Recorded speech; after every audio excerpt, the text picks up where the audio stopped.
तो जी स्वागत है आपका एक नए कमाल शानदार व्लॉग के अंदर। तो जी उदयपुर का ट्रिप हमारा जस्ट ख़त्म होने वाला है, तो मैंने कहा बिना कंटेंट के तो मैं छोड़ने वाला नहीं हूँ अपने दोस्तों को। तो अनुज राहुल मेरे साथ है और आज राहुल से समझेंगे AWS के बारे में। आपने बहुत बार मुझे कमेंट्स किए हैं कि भैया AWS के बारे में बताओ, मैं एक डेवलपर हूँ, क्या मुझे AWS करना चाहिए और कितना इंपॉर्टेंट है आज के टाइम पे इन सर्टिफिकेशन का करना, क्या मतलब है क्लाउड कंप्यूटिंग, ये सब चीज़ें क्या है, AWS का क्या मतलब है, कौन कौन सी सर्विसेज AWS के अंदर आती हैं, वो आज हम इस ब्लॉग में डिस्कस करने वाले हैं राहुल के साथ। तो चलिए जी, पूरा माहौल बना हुआ है और ये हमारा जो इस टाइम पे हम पिचोला लेक के पास है, ये होटल है और यहाँ पे घर के साथ जहाँ हमने होटल ले रखा है, जैसा कि आप देख रहे हो पूरा ये लेक है यहाँ पे और हम यहाँ पे बैठे हुए हैं। तो चलते हैं, राहुल से बात करते हैं। अगर आपको ये वीडियो अच्छा लगे तो इसे लाइक करना, शेयर करना, आप लोग क्या सोचते हो कमेंट में लिखना ज़रूर, और लाइक करके ज़रूर जाना। अगर आप लाइक करोगे तो इसको यूट्यूब अच्छा रीच देगा और ये ज़्यादा लोगों तक जा पाएगा। तो मैंने कहा ट्रिप हमारा ख़त्म होने वाला है और बिना कंटेंट के तो मैं कुछ छोड़ता नहीं हूँ। मैंने कंटेंट तो हम कुछ ना कुछ निकाल लेंगे और राहुल काम कर रहे हैं उन चीज़ों पे, तो मैंने कहा चलो वो एक्सपीरियंस शेयर करना तो आपके साथ बनता है। ओके जी, तो राहुल भाई स्वागत है आपका हमारे चैनल पे दोबारा से। सो भाई माइक आप यहाँ लगा लो। एक्चुअली गाइस मैं बताऊँ आपको, ये सब ना हम शूट कर चुके थे और बट कुछ टेक्निकल प्रॉब्लम की वजह से कोई आवाज़ ही नहीं आई। अब ये दोबारा मुझे शूट करना पड़ रहा है क्योंकि हमने कहा था चल, क्योंकि आज हमारा लास्ट डे था, क्योंकि कल हमारी फ़्लाइट है। बट कोई बात नहीं जी, कुछ और बेहतर होगा। सो राहुल दोबारा से स्वागत है आपका सेम वीडियो में। तो अब मेरे बताने का तरीका भी थोड़ा डिफरेंट होगा, ठीक है यार। सो हेलो एवरीवन, मैं तो बहुत बड़ी चैनल पे आ चुका हूँ, so you guys know me, ठीक है। So Rahul before you start, first of all we need to know कि भाई AWS है क्या and what is cloud computing. क्या वो क्लाउड मुझे बाहर दिख रहा है वो कुछ वहाँ पे डेटा जा रहा है एक्चुअल में? बिल्कुल जी, जो आप क्लाउड देख पा रहे हैं, क्लाउड में डेटा तो नहीं, लेकिन हाँ पानी ज़रूर होता है, बारिश की फॉर्म में डेटा नहीं आता। तो ठीक है यार। सो बेसिकली अगर मैं AWS की बात करूँ तो AWS is Amazon web services. Web services से मेरा मतलब है कुछ भी ऐसी चीज़ जो आपको वेब डिप्लॉयमेंट में हेल्प कर रही है, ठीक है, वो सर्विसेज जो है आपको AWS प्रोवाइड करता है। अब AWS बेसिकली है क्या? AWS है क्लाउड कंप्यूटिंग का एक मीडियम है, ठीक है, जिसके थ्रू हम क्लाउड कंप्यूटिंग कर सकते हैं। क्लाउड कंप्यूटिंग को अगर मैं बात करूँ तो cloud computing is also known as serverless computing. तो सर्वरलेस से अगर मैं बात करूँ तो सर्वरलेस इज़ समथिंग, जो बहुत लोगों के दिमाग में ये चीज़ रहती है कि जो सर्वर क्या होता ही नहीं है, क्या हमारा डेटा जाता कहाँ पर है।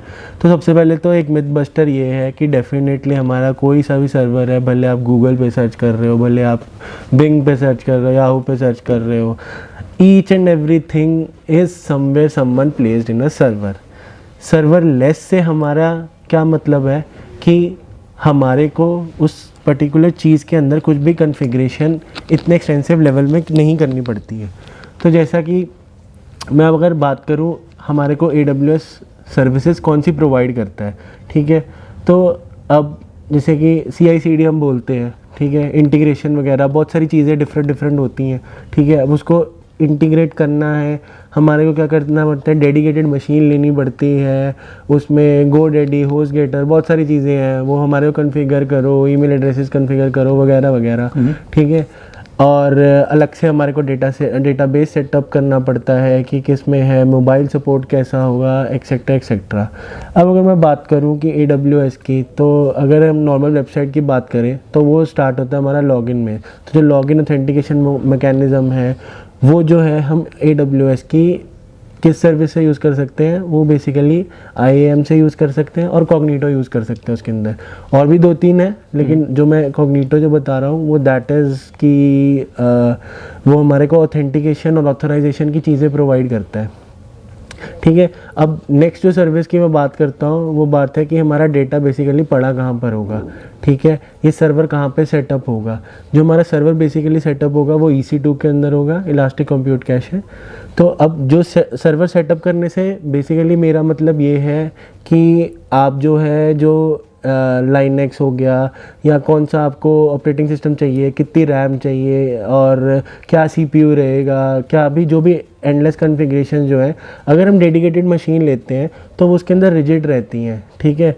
अब आपको ऐसा नहीं होगा कि जैसे अब मान लो आपने एक बारी वेबसाइट डिप्लॉय कर ली, ठीक है, अब जैसे कि मैं बात करूं, अगर अमेज़न और फ्लिपकार्ट वगैरह की बात करूं, बिग बिलियन डेज आते हैं, बहुत सारी सेल्स आती हैं, तो अब उसमें देखा होगा उनका सर्वर इतनी ट्रैफिक एक दिन में कैसे मैनेज कर पाता है। तो यहीं पे हमारा AWS के अंदर होता है हमारा लोड बैलेंसर। तो लोड बैलेंसर बेसिकली क्या करता है कि जैसे से आपका एक सर्वर है, ठीक है, और उस पर ट्रैफिक आ गया, और जो आपका मतलब आपने कोई एक थ्रेशोल्ड पॉइंट सेट कर दिया आपने, जो कि है मान लो नंबर ऑफ रिक्वेस्ट, मतलब अगर इससे एक्सीड होती है, इससे एक्सीड हो गई, या it can be on anything, number of request और डिफरेंट पैरामीटर, CPU यूटिलाइजेशन अगर आपके इससे ऊपर हॉप कर गई, तो वो क्या करता है बेसिकली एक अपना ही नया server clone to that particular one server वो अप कर देता है। तो अब इसके अप होने से क्या हुआ कि जो हमारी ट्रैफिक है वो बेसिकली दो चीज़ों में डिवाइड हो गई, ठीक है। अब आप बोलेंगे इससे हमें क्या फ़ायदा होगा, मतलब इससे फ़ायदा बेसिकली ये होगा कि जब वो चीज़ें आपने पहले कॉन्फ़िगर कर रखी हैं, आपको उस पर्टिकुलर पॉइंट पे जाके टेंशन नहीं लेनी यार अब मुझे मैनुअली मशीन अप करनी पड़ेगी या डाउन करनी पड़ेगी। और AWS की सबसे एडवांटेज ये है कि जो आप यूज़ करो उसी के पैसे दो, ठीक है ना, सबसे बिगेस्ट एडवांटेज ये है। राइट। अब सर्वरलेस कंप्यूटिंग हमारी एज अ फ्रेशर हमारे को क्यों सीखनी चाहिए या क्यों करनी चाहिए, बिकॉज आज की डेट में IT ग्रोइंग चीज़ है, तो मीन या मर्न या जावास्क्रिप्ट से सिर्फ काम नहीं बनता है। अब जो है कंप्यूटिंग हमारे को भी इवन नेक्स्ट लेवल पे जाना पड़ेगा।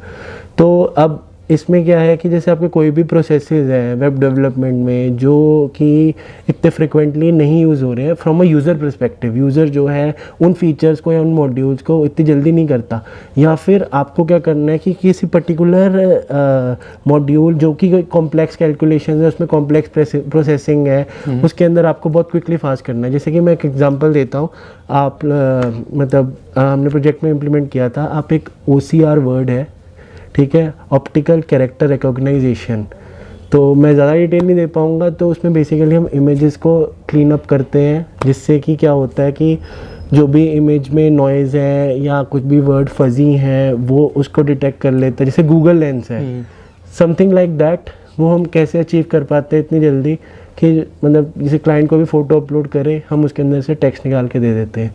अब ये पीछे क्या कहानी पक रही है, ये कहानी जो है वो पक रही है AWS के अंदर। AWS की बहुत सारी सर्विसेज हैं, हमने मतलब हमस एक है, फाइल्स को स्प्लिट करता है, वो सब जो हमारा होस्टेड तो है वो बहुत सारी डिफरेंट आपको AWS सर्विसेज देता है, उनका इस्तेमाल करते हो, जितना आप यूज़ करो उतना आपको पे करना है। हाँ। तो राहुल, बहुत सिंपल सा सवाल है, how AWS is different from normal hosting. जैसे मैं GoDaddy पे जाता हूँ, बिग रॉक पे जाता हूँ, वहाँ से मैं शेयर्ड होस्टिंग या डेडिकेटेड होस्टिंग ले लेता हूँ, वो तो वहाँ से ही मुझे सर्विसेज मिलती हैं, but as per your experience जितना आपका है कि कैसे डिफरेंस है। देखिए, अब मैं आपको लाइव एग्जांपल देता हूँ होटल का ही। आप होटल में रहते हैं, आप सिर्फ उतने ही पैसे देते हैं जितने दिन रहते हैं। क्या आप पूरे महीने के पैसे देते हो होटल को? नहीं। सिंपल सा लॉजिक क्लियर है, जितनी सर्विस आप यूज़ करो उतना ही आपको पेमेंट करनी है।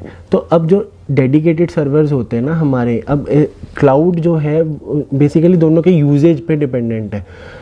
हम एक सर्टेन पॉइंट पे इस लेवल पे भी आ जाएंगे कि हमारी जो पूरी एप्लीकेशन है वो ऑन डिमांड ही लोड हुआ करेगी। आने वाले टाइम में माइक्रो फ्रंट एंड्स आ रहे हैं, माइक्रो सर्विसेज तो आप फेमिलियर होगे। माइक्रो फ्रंट एंड जो है कुछ नई टर्म है, ठीक है, जिसमें कि हम अलग अलग एक मॉड्यूल को हम सेपरेटली जो है डिप्लॉय कर सकते हैं। मतलब उसमें क्या होगा कि आपके एंगुलर का पूरा पैकेज नहीं लोड होगा, आपने जितने मॉड्यूल की डिमांड करी। और मतलब कौन नहीं चाहता यार किसी की सर्विस फास्ट चले। आप अमेज़न पे सर्च करो, फटाफट खट खट के 2 क्लिक मारी, चीज़ आपके पास। वो सब कैसे हो रहा है? वो डेडिकेटेड सर्वर से पॉसिबल नहीं है। डेडिकेटेड सर्वर्स हम बेसिकली इसलिए ले रहे हैं टू होल्ड आवर एप्लीकेशन की वो एक जो लॉगिन मैकेनिज्म वाली चीज़ है वो तो यूज़र को हमेशा अवेलेबल है, लेकिन जो भी कुछ आपकी डिफरेंट जो प्रोसेसिंग वाली चीज़ें हैं हम उसको लैम्डा पे शिफ्ट कर सकते हैं, जिससे कि क्या होगा, जो हमारा मेन सर्वर है वो हमारी और रिक्वेस्ट के लिए, जिसके लिए वो एक्चुअली बना है, वो हमारी कॉम्प्लेक्स, अगर हम बात करते हैं कि अगर हमने कोई भी मॉड्यूल ले लिया, ठीक है, हमने कॉम्प्लेक्स मैकेनिज्म वाला भी उसमें डाल दिया, जावास्क्रिप्ट डेफिनेटली एसिंक्रोनस चलता है, लेकिन जब वो चीज़ चल रही होगी, ठीक है, तो आपका सर्वर तो सिंगल थ्रेड पर, वो तो उसी पे फोकस करने लग जाएगा, वो तो इंटरनली है। एक पॉइंट तो ऐसा आएगा, बॉटलनेक होगी, आपका सर्वर उसी की चीज़ को प्रोसेस करे जा रहा है, दूसरे यूजर्स को 504 और ये सब गेटवे एरर्स मिल रहे हैं, क्यों? क्योंकि आपकी साइट रीचेबल नहीं है। तो आप जो कॉम्प्लेक्स बिजनेस लॉजिक वाला पार्ट है, आप उसको लैम्डा या स्टेप फंक्शंस, AWS बैच, ये तीनों जो है मतलब प्रोसेसिंग के लिए यूज़ होते हैं। तो इससे क्या होगा कि जो अब जैसे यूज़र की रिक्वेस्ट है उस पर्टिकुलर मॉड्यूल को एक्सेस करने के लिए, तो आपके जो सर्वर है ना उस पर वर्कलोड नहीं बढ़ेगा, वो जो है बेसिकली जो है हमारा वो AWS सर्वर देगा, और आपको उसकी कॉन्फ़िगरेशन की टेंशन नहीं लेनी है, वो सब IP सब फुल ऑन कॉन्फ़िगर्ड है, ठीक है। अब यही मैं डेटाबेस की बात करूँ तो आने वाले टाइम में मोंगो और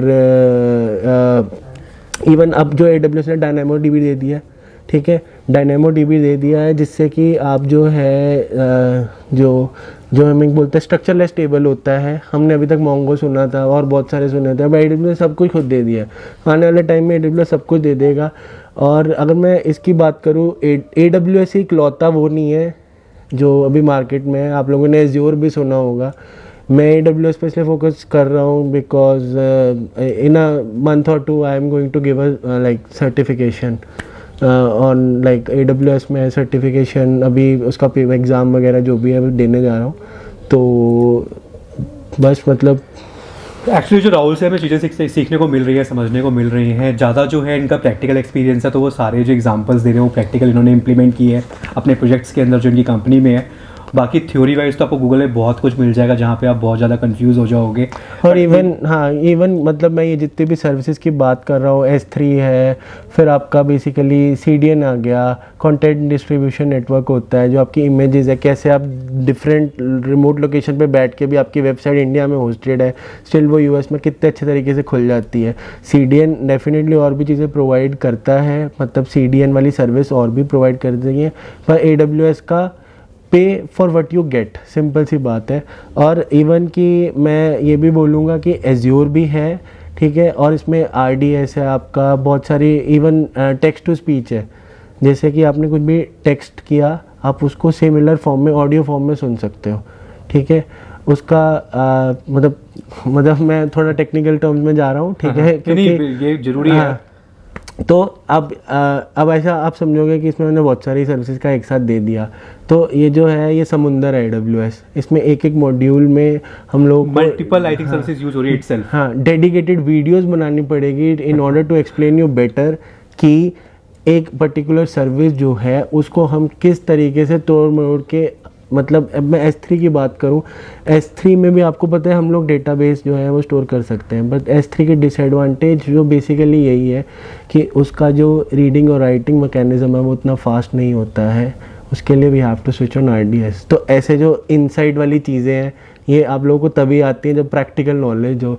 बाकी अगर मैं सर्टिफिकेशंस की बात करूं तो एंट्री लेवल सर्टिफिकेशंस भी होती है, सोल्यूशन आर्किटेक्ट की होती है, कोई भी जो डेटाबेस, अगर आपको डेटाबेस में इंटरेस्ट है तो डिफरेंट यहाँ पे सर्टिफिकेशन से आपकी प्रोफाइल के हिसाब से DB एडमिनिस्ट्रेटर की अलग है, उसकी नेटवर्किंग वाले की अलग है, सिक्योरिटी वाले की, इवन टेस्टर्स के लिए भी है। मतलब मैं अगर फ्रैंकली बात करूँ टेस्टर्स के लिए भी है, तो उसका जो लिंक है आई विल प्रोवाइड इट कि क्या वो चीज़ होती है, दैट वुड हेल्प। सो जो भी मुझे राहुल से लिंक्स मिलेंगे वो मैं डिस्क्रिप्शन में डाल दूंगा, आप उस वहाँ जाके चेकआउट कर सकते हो। Even you can also check syllabus, क्या क्या चीज़ें हैं। So this is complete guys about AWS जब हम बात करते हैं क्लाउड कंप्यूटिंग की।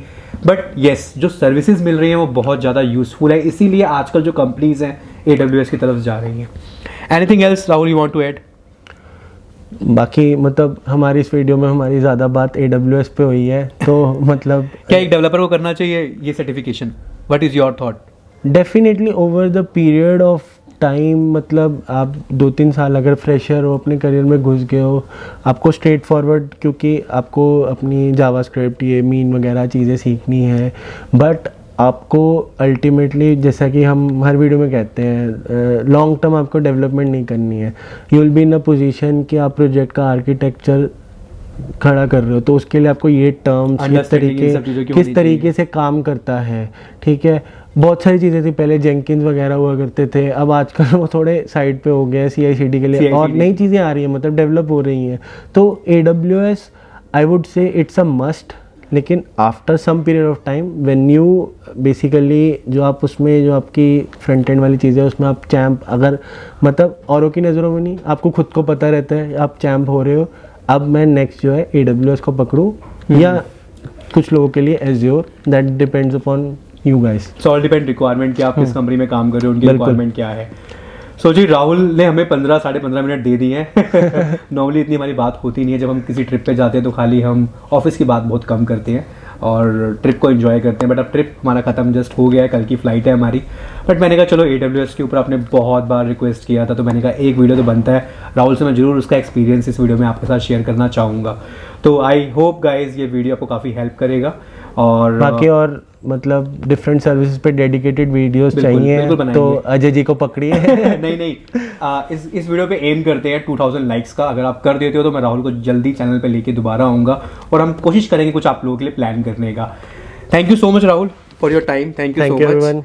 माइक हम ले लेते हैं क्योंकि इस माइक की वजह से एक्चुअली गाइस हम ना ये शूट कर चुके थे, क्योंकि हमारे पास आज की विंडो थी, तो हम ये शूट कर चुके थे, हमारे पास आज की विंडो थी। बट जो माइक हमने यूज़ किया वो माइक में रिकॉर्ड नहीं हो पाया। तो जो वो क्लिप्स बने हैं 15-15 मिनट के, मैं जस्ट चेक कर रहा था, डेटा को ट्रांसफ़र कर रहा था और मुझे दोबारा रिकॉर्ड करना पड़ा राहुल के साथ। बट मैंने कहा चलो अब आए हैं तो इनके साथ ये टाइम मिल गया, फिर बाद में अपने ऑफिस लाइफ में बिज़ी हो जाते हैं और फिर शायद ये कंटेंट फिर पता नहीं कब बनता। तो मैंने कहा चलो इसी ट्रिप में इसको क्लोज़ करते हैं। बाकी कल की हमारी फ़्लाइट है, बट आई होप ये वीडियो आपको काफ़ी हेल्प करेगा। तो जो नेक्स्ट टॉपिक है हमारा, जो हम शूट करने वाले हैं, अनुज भी होगा उस वीडियो में, जिसमें हम बात करेंगे वर्क फ्रॉम होम और वर्क फ्रॉम ऑफिस में क्या फ़र्क है। आजकल जो ऑफ़र्स मिल रहे हैं HR से कि भाई आपको परमानेंट वर्क फ्रॉम होम मिलेगा, इनका थॉट जानूंगा उस वीडियो में, जो सेकंड हमारा उदयपुर सीरीज़ का सेकंड एपिसोड होगा। अगर आपको ये वीडियो अच्छा लगा तो इसे लाइक करना, शेयर करना, कमेंट करना, और ऐसी और वीडियोस के लिए आप चैनल को सब्सक्राइब कर सकते हो गाइज़। और आप लाइक ज़रूर करके जाना, अगर आप लाइक करोगे तो यूट्यूब इसे आगे लोगों तक लेके जाएगा और इसको एक अच्छा रीच मिल पाएगा। मैं मिलता हूँ गाइज़ आपसे बहुत ही जल्दी नेक्स्ट वीडियो में। टिल देन ध्यान रखिए और नेक्स्ट एपिसोड का वेट कीजिए, जो बहुत ही इंटरेस्टिंग होने वाला है। एम करते हैं इस पर 2000 लाइक्स का, अगर हो जाता है राहुल को हम जल्दी ले